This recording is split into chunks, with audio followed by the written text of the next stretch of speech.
What is your pitch to the consumers at home about why you think Nintendo won E3? Play the game. Go to my Best Buy, right? Play the game.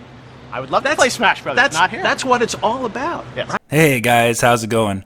And of course, before we get started, I want to say thank you all for subscribing and all the nice support you've been giving me on the channel. I hope you've enjoyed the last few videos, of course, and everything we've been talking about. It's been really fun. And in this video, we're going to be talking about Reggie Fils-Aimé, President and COO, which is Chief Operating Officer of Nintendo of America, and him getting caught in a lie. Now, before we get started, I want to say that I don't blame Reggie for this 100%. The blame definitely should lie with Nintendo themselves. And of course, whether or not you want to argue if Reggie is a highly proficient and well-programmed android from the 24th century, programmed by Dr. Noonien Soon, that's up to you. Or if he's just really good at reading scripts. But whatever it is, Nintendo has been providing him, or he's been saying things out of context, and he's been saying things that are blatantly lies and untrue that have misled Nintendo fans and the consumer. Now, whether or not these are outright lies or lies by omission, they're nevertheless misleading and misinformation to the public. So as we know, Reggie was interviewed just like a week ago or so talking about the online capabilities of the Nintendo Switch, and he was asked point blank how the Nintendo Switch would work with online gaming. And the only answer he provided was that the Switch would use an online mobile app on your smartphone that you could use to access voice chat, matchmaking, and of course interacting with your friends. He said very clearly that this was how it was going to be done on the Nintendo Switch, and he thought it was very clever and innovative and all that good stuff about it. He said it was great. So what happened after Reggie made that statement and nothing else was described about the online capabilities of the Switch, no one had anything else to go on for this system. Of course, people like myself and others assumed that that would not be the only way to do online with the Switch, but since they didn't give any other information about it, many people assumed that this was the only way to do online gaming with the Switch. You had to use your smartphone. So we saw a lot of angry gamers, a lot of people saying, oh, I'm canceling my pre-order. I've seen guys in my comment section, a lot of you guys actually saying that you're canceling your pre-order. Guys on NeoGAF saying the same thing. They said enough is enough. I can't believe Nintendo's doing this. This can't be true. Oh my gosh, you know, and the reactions were extremely negative, right? So thankfully, Nintendo has released on their website the technical specifications of the Nintendo Switch, including the audio jack of the system. It says for connecting commercially available headphones, microphones, or headsets, gaming headsets basically. You will not be limited to using your smartphone, which is great news. And of course, we saw some footage of Street Fighter 2, Ultra Street Fighter 2, showing that you can do matchmaking within the game, of course, as well, which you would think would be a given anyway, despite what Reggie said and how dumb that sounded. Either way, Reggie and Nintendo should be called out on that, because that sends misinformation about your product that you're trying to market to not only your fans, but also to a wider consumer base, letting them know what the system can do. You failed in marketing your own system and being clear about the capabilities of it, and led to many people making all kinds of crazy statements saying they're canceling their pre-order, saying, oh my gosh, Nintendo's lost it, and all these different things. Negative press is what it developed. So Reggie is the Nintendo President and COO of Nintendo of America, and for him to omit some of these things, basically acting like that was what the Switch can do with online, not adding anything else to it. Not only that, but not coming out and making a statement later saying that, hey, the Switch can do online gaming like a regular console can too, with voice chat and with your headset and microphones and things like that, leads me to believe that perhaps Reggie did not know that the Switch could do that himself. And if that is the case, Nintendo either needs to rethink how they message things to their own corporate heads, or they need to find someone else to relay that information to their fans. Because guess what? It's not working. And it's really disappointing that you're actually conveying the wrong message to your own fans from the head of Nintendo of America, basically. The spokesman for Nintendo of America is getting the information incorrect or omitting things, causing people to jump to the wrong conclusion because you screwed up in your messaging. This has nothing to do with the Switch itself and how good the product is.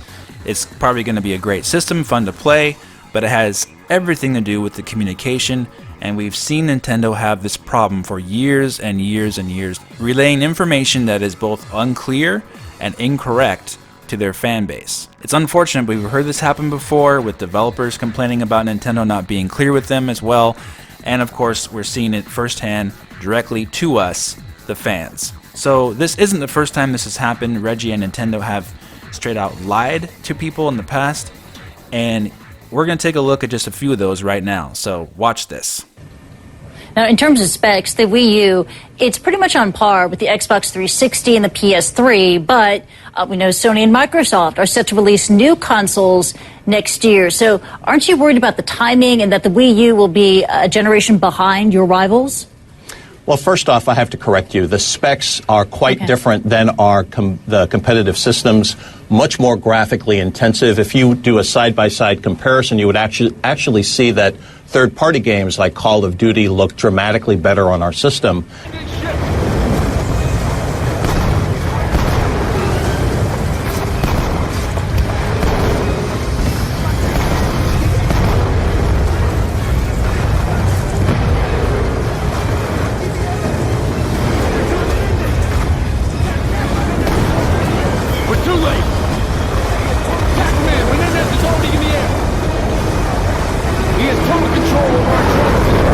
There's, I think, some concern amongst fans that, you know, Batman is the same game that was released last year. It's not the same Well, game. the same content, at least, a different It's way to not the experience same it. content. There's additional functionalities with the way the Wii U You think enough for gamepad- fans to replay these games like a Mass Absolutely. Effect or a Batman? Absolutely.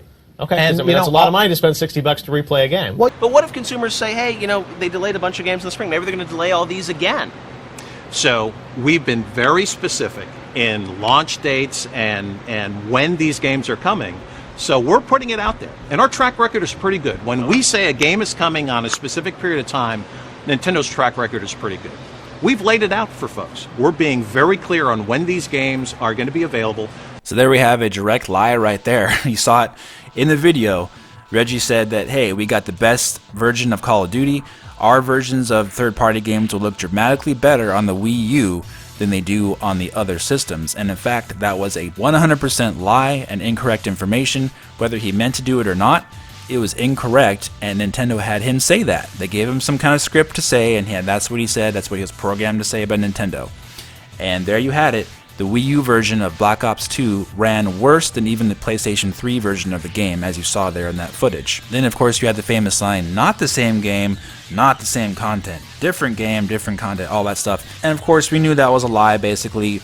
Batman Arkham City and Mass Effect 3, they're basically the exact same games with different control styles for the Wii U gamepad. Hardly anything added to the game at all.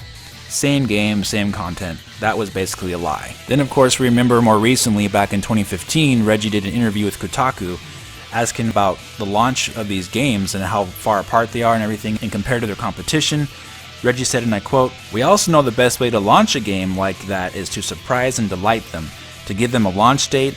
In an environment like this, let them play it versus what other companies do, which is to announce a project that you may not see for 5 or 6 years. That is not the way we do things." Okay, that's a lie. So there you have a lie right away there. So in January 2013, they announced Xenoblade Chronicles X, Tokyo Mirage Sessions, and Zelda for the Wii U, right? Zelda hasn't even been released yet, and we're already in 2017. Xenoblade Chronicles X came out a full 3 years after the announcement of the game, and Tokyo Mirage Sessions came out 3.5 years after the announcement of the game. So saying that Nintendo announces games and then releases them soon after, that's a total lie right there. So there you go again, another lie. And I've heard it all before, guys. I've heard everything about Reggie, all the excuses and everything. Oh, you know, he has to say that because he's PR and blah, blah, blah. Yeah, he is PR, and he does have to say lies to get people to buy the product, right? He has to stretch the truth a little bit to make the product sound really good. But when it actually damages your perception as a company and as a product, it has to draw the line at some point, right? So lying by omission is just as bad as lying right to your face.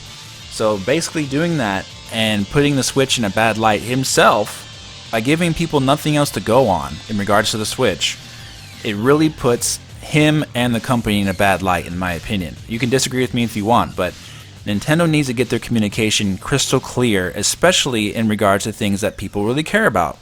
And voice chat was a huge complaint with the Wii U, and it was not in games like Splatoon, for example, where it could have really benefited from it. So in these situations, it can be easily fixed if there's just a little bit more communication and clarity on certain things like that. Nintendo can give information to Reggie to say in a clear way, and also be able to explain if there's a question about a certain service like voice chat or smartphone app for the Switch. He could also say that we also have the normal available option to you to use as well. Or if Reggie actually has the ability to say things on his own without reading from a script or being programmed like a robot, he could actually add that in himself, and I'm sure he would not be getting in trouble, right? Unless he's that scared of Nintendo of Japan for him being fired if he says the wrong thing, which he might be, you never know. But I think it's inexcusable for the kind of communication or lack of communication and misconception, misinformation, and lying that we get from this company. Now, Nintendo products are great, and I love Nintendo products, and I love Nintendo, but there's always been that problem with communication, guys. So Nintendo, get your communication straight, get it clear, make it easy to understand, so we can be sure about the products we buy from your company without making assumptions and relying on hope, basically, that you get things right. And thankfully, they got it right with the Switch so far with voice chat. There is that option, which is good. Alright guys, let me know what you think in the comment section. If you enjoyed this video, please hit that like button, subscribe, and comment, and I'll talk to you very soon in the next video. Take care.